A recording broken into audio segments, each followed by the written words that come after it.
আপনারা দেখতে পাচ্ছেন বাদুরপুর রাস্তার উপর দিয়ে জল আসছে। এই যে মুদ্রা নদীর জল, এইদিকে মুদ্রা নদীর ফেটে এদিকে জল আসছে। এই রাস্তার উপর দিয়ে জল যাচ্ছে। আমাদের মনাবন্ধের যে ক্ষেতের জমি আছে সেটা এখানে জলে পরিপূর্ণ হতে চলেছে। আপনারা দেখতে পাচ্ছেন জল যেভাবে আসছে, খুবই দ্রুত জল আসছে। দেখতে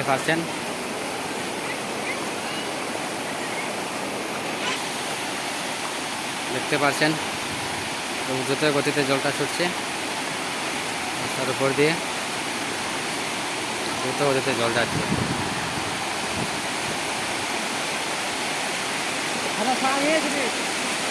দেখতে পাচ্ছেন খুবই দ্রুত গতিতে জল ছুটছে।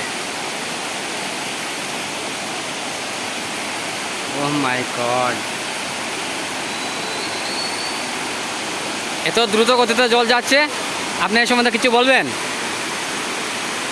হ্যাঁ, কিছু বলবেন আপনি এই সম্বন্ধে? আমি সরকারকে অনুরোধ করব যে আপনার গ্রামের এলাকাদের জন্য কিছু খাবার ব্যবস্থা করে দেয়।